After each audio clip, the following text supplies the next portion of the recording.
Tensions are high at the Sangre Grande Regional Corporation as Chairman Anil Juteram has rehired 12 employees who were fired on March 31st. The decision to terminate the short-term contract workers was taken by 6 UNC councillors at a statutory meeting of the corporation. However, TV6 understands that the ruling by the UNC councillors has been rescinded. Well, on the line is Chairman Juteram. Mr. Chairman, good evening. Good evening to you, Disha, to your viewers. Can you tell us what would have influenced this decision to rehire the workers?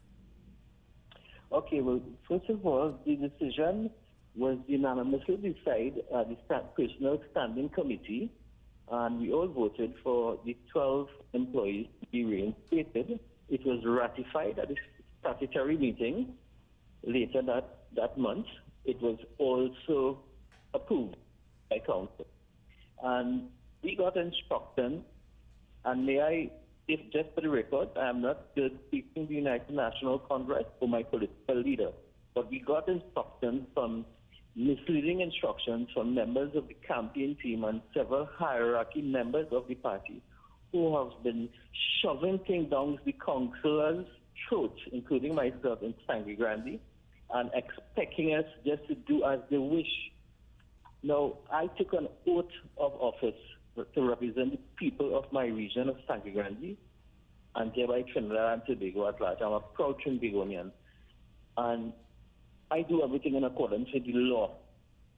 I don't do things blindly. I'm not a rubber stamp for anyone. And as what caused this situation, we have acted really, in terms of fear in some of the caucuses that we have been privileged to. Is nothing like you can vent in a caucus.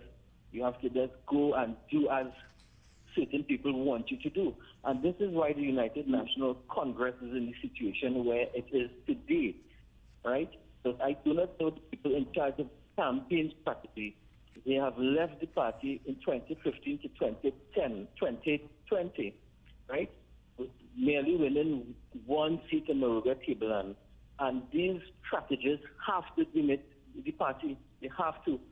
We have people on the fence who are willing to support the party, and they're not given the opportunity to, because it is just being run by a few people who perceive themselves to be leaders of the party, shadow ministers, and they misleading the council. And as a result of that, this act that was perpetrated on the 12 employees is very heartless. I want to tell the people of Trinidad and Tobago, whatever is my political future, at least I know I would have stood for the correct thing. These people were fired. There are two sections in law, right, that I have been given advice to, not only by the corporate secretary, but by attorneys at law. And there's something under the Municipal Corporation Act, right? Section 67 of the Municipal Corporation Act clearly defined that council needed 2/3 majority to rescind any decision. And what happened?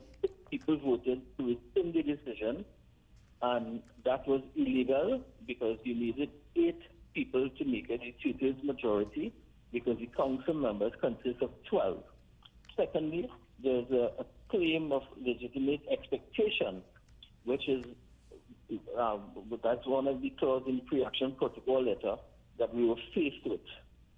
And that legitimate expectation states clearly that when you have interviewed people, you shortlist them, you tell them, okay, you're coming to work on the first, you conducted all the interviews, and then you just give them a letter saying, you no longer need them again, right?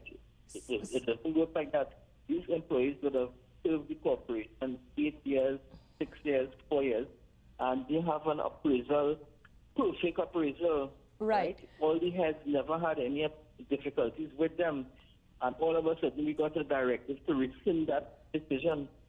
And rescind it for what? To bring in 12 other people, hoping to win a constituency that we don't have, and we lost it by 4,000 votes.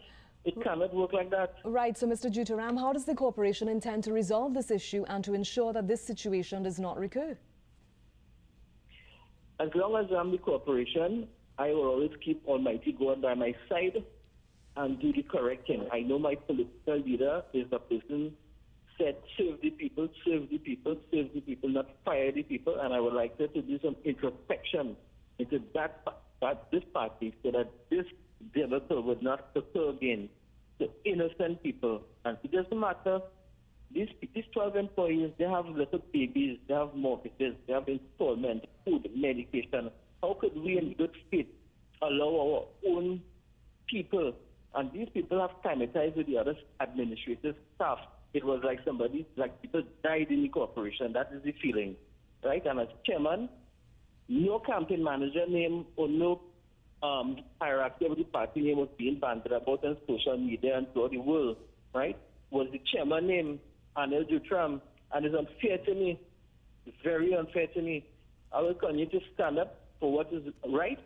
If the party see it fit to do otherwise, so be it. But as long as I'm a person in the rule of law, I will do what it takes to stand for the correct thing in my country and my blessed region of Sangre Grande.